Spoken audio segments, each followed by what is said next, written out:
एक घने और सरसब्ज जंगल में एक मोर रहता था जिसका नाम राजा था।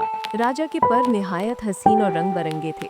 जब भी सूरज की पहली किरणें जंगल में उतरती तो राजा अपने पर फैलाकर अकड़ के साथ नाचता और सब जानवरों के सामने फख्र से कहता, क्या इस जंगल में कोई मुझसे ज्यादा खूबसूरत है? सब जानवर उसके चमकते दमकते परों को देखकर दंग रह जाते, लेकिन दिल ही दिल में उसके गुरूर से तंग भी थे। इस जंगल में एक नन्ही सी चिड़िया भी रहती थी जिसका नाम चिक्की था।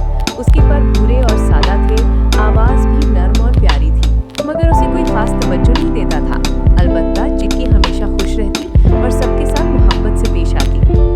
एक दिन दरिया के किनारे जब सब परिंदे जमा थे तो राजा ने चिक्की का मजाक उड़ाते हुए कहा, देखो तो जरा, ये छोटी सी चिड़िया, इसके परों में कोई रंग नहीं, आवाज में कोई जोर नहीं, ऐसे बेकार परिंदे को आखिर कौन देखेगा?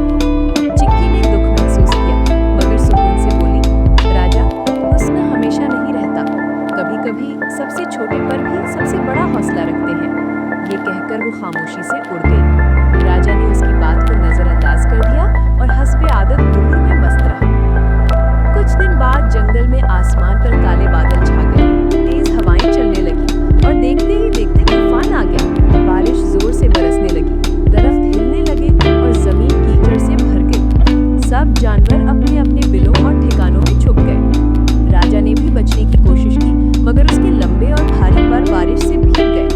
अब वो और भी वजनी हो गए और उसके लिए हरकत करना मुश्किल हो गया।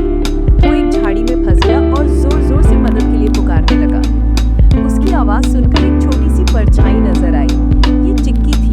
उसने कहा, फिक्र न करो राजा, मैं तुम्हारी मदद करूंगी। चिक्की ने अपने नन्हे पैरों को जोर से हिलाया और राजा को एक महफूज दरख्त की तरफ रहनुमाई दी। वो आगे आगे उड़ती रही और आवाज देती रही, यहाँ आओ, कदम संभाल कर रखो।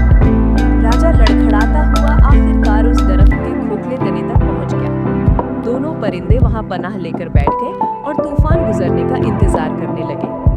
सुबह सूरज चमका तो तूफान थम चुका था। राजा के परों की चमक मान बढ़ चुकी थी। वो कीचड़ से भरे और टूटे फूटे थे। उसने शर्मिंदगी से चिक्की को देखा और बोला, मैं गलत था, मैंने समझा कि खूबसूरती ही सब